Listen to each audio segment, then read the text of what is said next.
It is now about an hour and 45 minutes to launch. You're looking at the scene from high above. The Goodyear blimp orbiting at a safe distance around the Kennedy Space Center. We're told about 12 miles away. That's about how much airspace they clear off for this aircraft. The Space Shuttle Discovery scheduled now for liftoff in less than an hour and 45 minutes. And providing our coverage from above is the blimp Stars and Stripes. At the controls, Captain Jim Maloney from Vienna, Virginia. This year is Goodyear is celebrating its 100-year anniversary and 72-year anniversary for its blimp fleet. There is the Stars and Stripes, an appropriate name for a blimp on a day like today, I should say. Mark Potter is somewhere beneath the Goodyear blimp right now with the group on the beach, ready to see the show. Hello, Mark. Hello, Miles. Well, we are in a sea of people, 8,000 people to be specific, here in Titusville. Everyone is just waiting quietly. People are hunkered down now. The excitement of early this morning has settled down a bit. People are just waiting for the launch at 2 o'clock. The main thing they're having to deal with here right now is the heat. It's a very hot day, and everyone is just doing what they can to keep cool. Umbrellas are precious commodities, as you can see here in this area right now, which looks like a beachhead. Actually, it is sort of one. We're on the bank of the Indian River, about 10 miles from the launch pad area, and surprisingly, 10 miles away, we can still see the pad. We can certainly see the vehicle assembly building. It's going to be quite a show here, and everyone knows that, and they're just waiting for the time to pass so that they can watch it.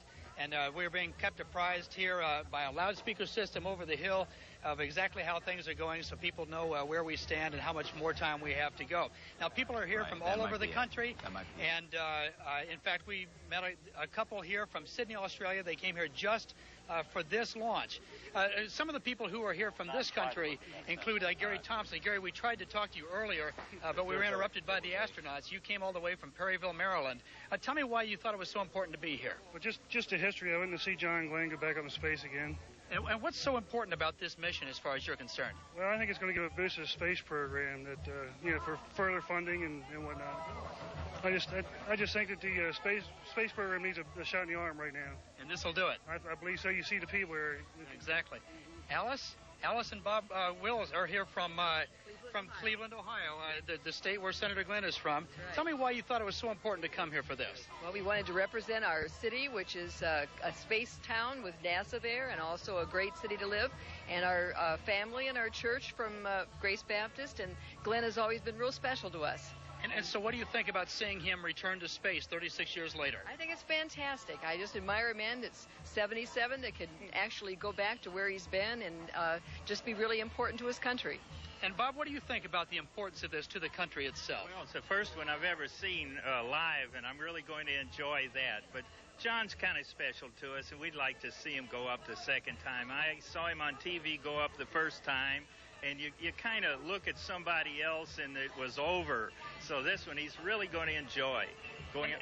And there's been some controversy about this flight. Some people are critical, saying that the science is not real science, that it's just a pretext for a nostalgic visit back. What do you think about that? Well, or does it matter? I really don't know whether that's true or not, but I know what does matter, and that is John is getting everybody all excited again about going up to space, and that's what NASA's whole program needed, is a kind of a shot in the arm of the people getting back into it.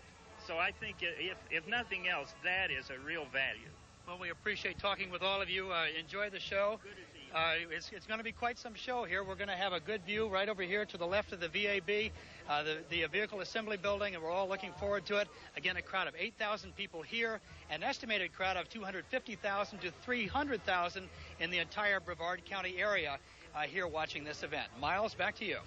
All right, Mark Potter enjoying himself out there. Once again, a spectacular view on a spectacular day from the Goodyear blimp as we look at Florida's Space Coast in preparation for the launch of Discovery. 6 people and a 7th by the name of John Glenn. His second historic flight into space is now an hour and 20 minutes away if things go according to plan. Stay with CNN for extensive live coverage of this event. We'll take a break right now.